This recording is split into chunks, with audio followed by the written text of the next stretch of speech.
What's up, gamers? This year, I really wanted to do something just kind of for fun and go through and do my own predictions on the Game of the Year awards and which games would be coming out on top. So without further ado, let's get into it. It's kind of hard to believe that this is the 10th annual Game Awards, but we're here. It's been 10 years since Geoff Keighley started these awards, and you know, they're always kind of surrounded by a bit of controversy here and there. They are really filled with ads, but there are some fun reveals usually every year, and I'm sure this year will be no different. Personally, I wish they spent more time talking about the awards they were giving out. They usually kind of blast through those, and I wish that they spent a little more time talking to the creators and the winners of those awards. But anyway, let's go ahead and continue here and get into voting. I would like to vote now, please. Yes. Start voting. We don't want to start with Game of the Year. Are you kidding me right now? I want to view all categories. Let's go to something that I actually know something about. Most anticipated game. This, of course, would be for games that have not yet released. Now, what do I think will win? I think it's going to come down to Death Stranding 2 and Grand Theft Auto 6. Even though I think Grand Theft Auto 6 is going to win this one, that's my prediction. My personal most anticipated game is Metroid Prime 4. So I'm going to go ahead and vote for that one, even though I know probably GTA 6 is going to win that one. What about Best Adaptation? Oh, this is for TV. Not Tomb Raider. Arcane. Oh, either Arcane or Fallout is going to win this. That's tough. I don't know. People really liked both of those shows. That's a really tough one. I am going to say Arcane is going to win, but my vote is going to Knuckles. I'm probably not going to vote for the winner very often tonight. What about Best Multiplayer? Best Multiplayer this year, honestly, I think that Helldivers 2 is probably going to take Best Multiplayer. That game just had so much hype around it when it came out. But as a longtime Mario fan, what I want to win is Mario Party Jamboree. That is the family-friendly choice, the choice for all ages. And we're a family-friendly channel, so I'm going to vote for Mario Party. And speaking of being family-friendly, what about the best family game? I did not know that the Plucky Squire was nominated for this category. Oh boy, that makes it a little more tough. Here's the deal. Princess Peach was a good game, but it was very much for kids. Mario Party Jamboree is for everybody. Echoes of Wisdom, I feel like, is for more of a niche audience. The Plucky Squire probably doesn't have the fan base that it deserves. The game that's gotten all of the attention this year really has been Astrobot, and I think that's what's going to win, and that's what's going to get my vote. Best Fighting Game. All right, people were very excited about Sparking Zero. Tekken 8 got a lot of really great critical acclaim. I'm not sure why Multiversus is even in here, but there it is. I'm going to predict that Tekken 8 wins, but I'm going to give my vote to Marvel vs. Capcom Fighting Collection. That was just such a great collection and kind of out of left field. Nobody really saw it coming.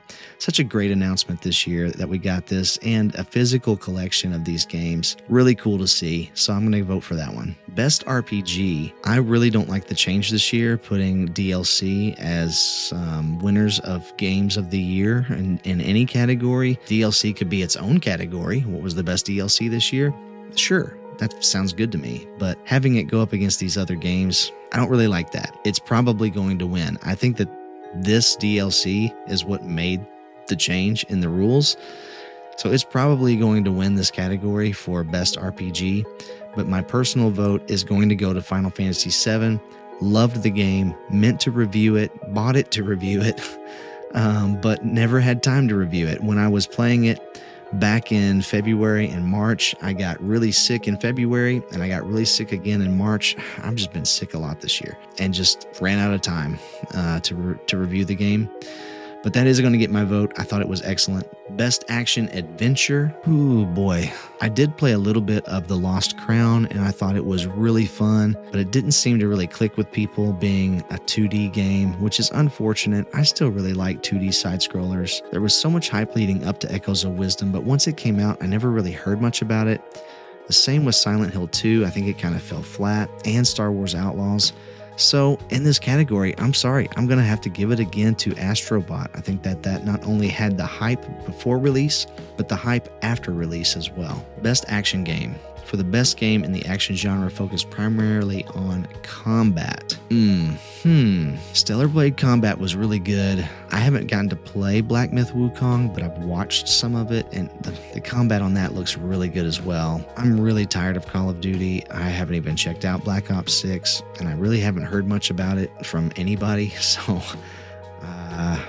I don't know about that one. I did hear good things about Space Marine 2 and obviously Helldivers 2. This one's a tricky one for me. I'm going to say that Helldivers 2 wins, but from what I've seen of Black Myth Wukong, I think that one looks the coolest. But Stellar Blade was really fun. Oh man, I don't know. I'm gonna vote for Black Myth Wukong, even though I haven't played it. But I think Helldivers 2 is going to win. Best VR AR game. Now, I have been really getting into VR this year.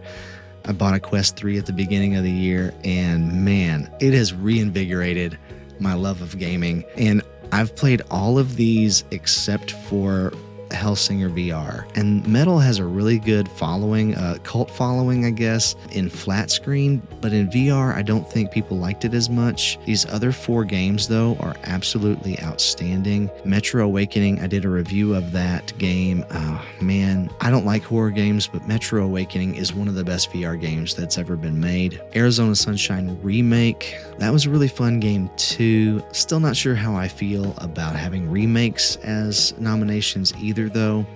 Asgard's Wrath 2 is a really long game with a really in-depth story. Very, very cool. Feels great, looks great, well worth checking out if you have a Quest. And then there's Batman Arkham Shadow. And I gotta be honest, I don't know if there's ever been a better adaptation of something that was in flat screen into VR. Batman Arkham Shadow was my most anticipated game of the year. It's definitely getting my vote. I think it's absolutely excellent, and I keep going back and playing more and more of it. So that's going to get my vote, and I think it's going to win. It's just that good. Everything that you liked about Batman Arkham series and flat screen, somehow they managed to translate it to VR in a way that never once made me nauseous. And it's an absolute miracle of a game, and I hope that they get the chance to make a sequel and just keep improving on what they've already laid the foundation for here. So that gets my vote and my prediction for VR Game of the Year. Best mobile game. This is easy for me personally. It's Balatro. I keep playing this. It's in Apple Arcade and I keep playing it.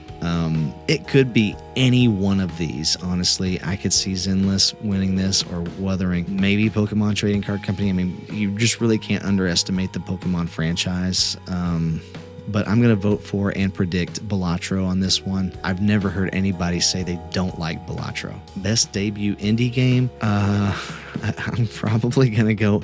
I don't know. I've heard really good things about Animal Well. Haven't played that one. The Plucky Squire looks amazing. But again, I'm going to go with Balatro on this one as both my prediction and my vote. Best independent game. I've heard really great things about UFO 50 and actually all of these. I've heard great things about all of these games. I wish Beyond Galaxyland was on here because that's my personal pick for independent game of the year. But you know what? I'm just going to go with Balatro again. Best community support. I don't know. What a weird category. Recognizing a game for outstanding community support, transparency, and responsiveness. I feel like Fortnite has won this one a lot. I'm just honestly not sure which one of these is going to win. Baldur's Gate was such a big deal last year. Final Fantasy is still going years later. So is No Man's Sky. They keep making that one better. Helldivers was really big this year, so it could win. I'm not sure. And Fortnite is just a juggernaut. Any of them could win. I'm going to vote for Fortnite because, to be honest, that's the only one of these that I have personally played. Best ongoing game, some of the same choices here. Didn't Diablo 4 come out this year? It did this summer, right? So did Helldivers 2. I feel like you should pick games that weren't from this year for best ongoing game to really judge if it's ongoing or not. For this one, just for the heck of it, I'm going to predict Helldivers 2, and I'm going to vote for Final Fantasy XIV. Games for impact. So this is thought-provoking games with a pro-social meaning or message. I really haven't heard much about these first two. I've seen a lot about these last four, though. Interesting that this category has 6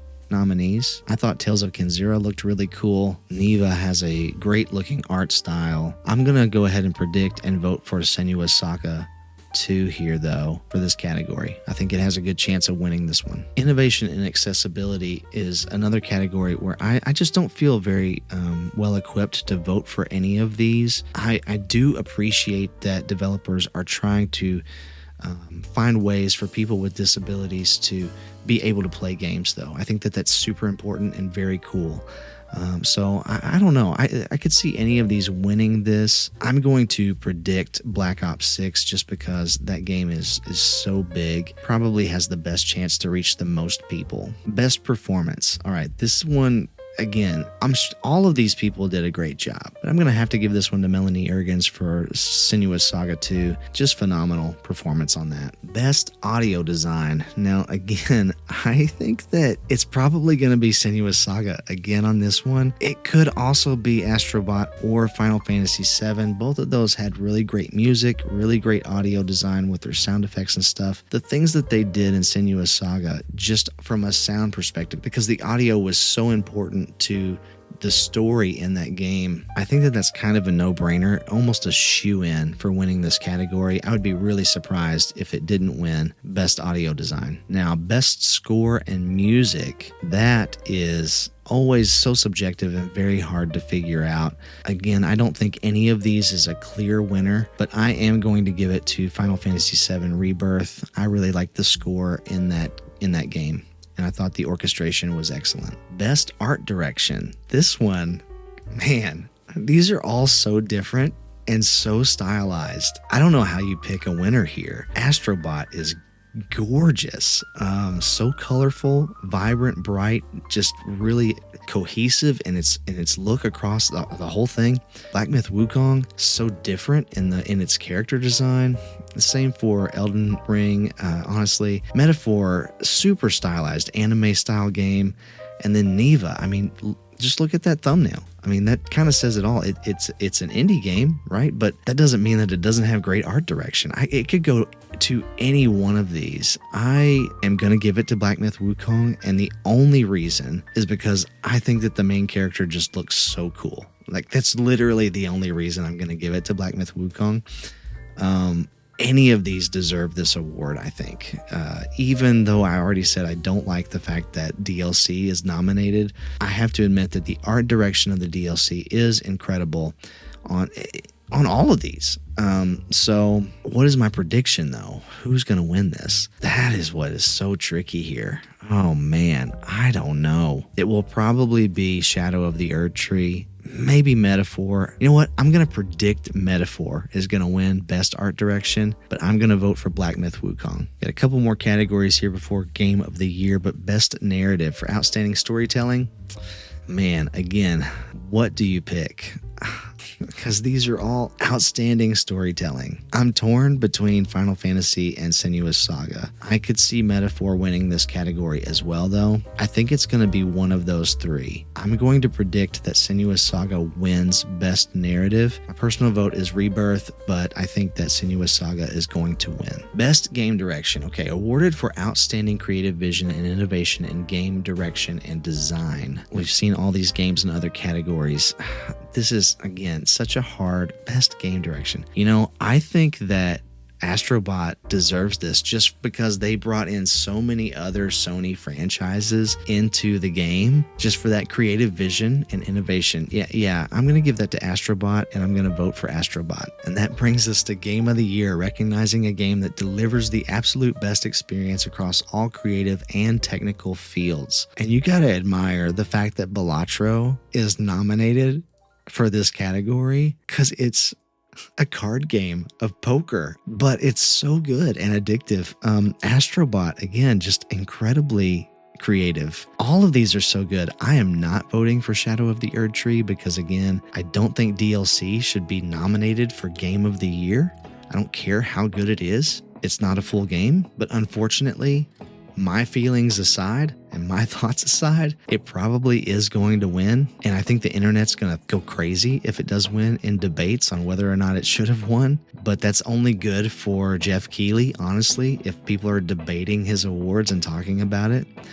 So, yeah, I'm going to predict that Shadow of the Erdtree wins Game of the Year, but I can't in good conscience vote for it. I don't think Rebirth sold well enough to be considered Game of the Year, so I can't vote for that one either. My personal Game of the Year, again, was Batman Arkham Shadow, but it's not a nominee. So who do I give my vote to? I have not played Metaphor. I've only heard things about it, and all of it's good. I think it's hard to give Game of the Year to an indie game, although I've been hearing people talk about this game for most of 2024. Astrobot. I think Astrobot was Sony's Game of the Year because it was one of the only ones they put out. Black Myth Wukong, there were so many people against this game in the beginning for whatever reason, but from what I've seen of it, it is incredible. I can't believe I'm saying this. I'm leaning towards voting for Balatro. Rebirth was so good though. Man, I don't know. Game of the Year. I feel like all the pressure's on right now. Okay. Prediction is Shadow of the Erdtree is going to win Game of the Year. I am going to vote for the little guy. I'm going to vote for Balatro. So those are my predictions for the Game Awards. Let me know what your predictions are in the comments below. I look forward to talking about it with you in the comments section. Please like, subscribe, and share this video with a friend. Stay kind and encouraging out there. And as always, I'll catch you on the flippity flip.